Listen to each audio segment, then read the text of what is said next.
Պարոն Ստեփանյան, կասեք ինչ է կատարվում հիմա, արդյոք այս ամեն ինչը խոչընդոտում էր, հա, այդ առևտրի մասին։ Կռիվ է կատարվում, ինչ է կատարվում։ Քաղաքային իշխանությունները WhatsApp-ով նամակ են ստացել, դուրս են եկել մարդու նկարի հետ կռիվ են տալիս, ինչ պետք է կատարվի։ Վախի դրսևորումն է։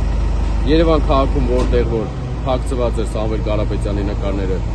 մեկ նախադասություն էր, ազատություն Սամվել Կարապետյանին, ես հավել եմ, հայ բարերարի, ազատություն ուղղակի։ Այս մարդիկ եկել են նկարների,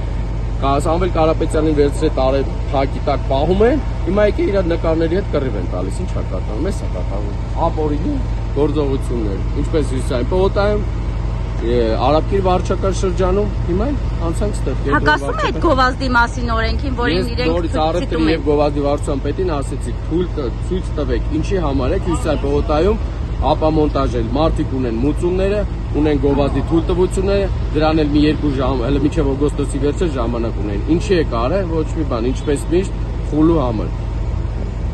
Իսկ դուք ինչ որ բան պատրաստում եք անել այդ ուղղությամբ, թե ավականու անդամները։ Ավականու անդամները ինչ անեն։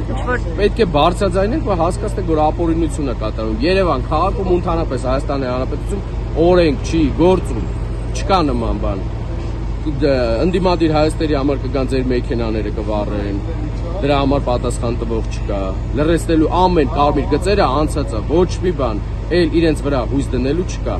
Ամեն մեկը թող մտածի, որ իր խոսալու, իր ընդդիմադիր հայաստան լինելու համար ամեն ինչի իրենք պատրաստ են ամեն քայլի գնալու համար։ Իսկ սա խայտարակություն է, հայ մարդու ազատություն ցանկացող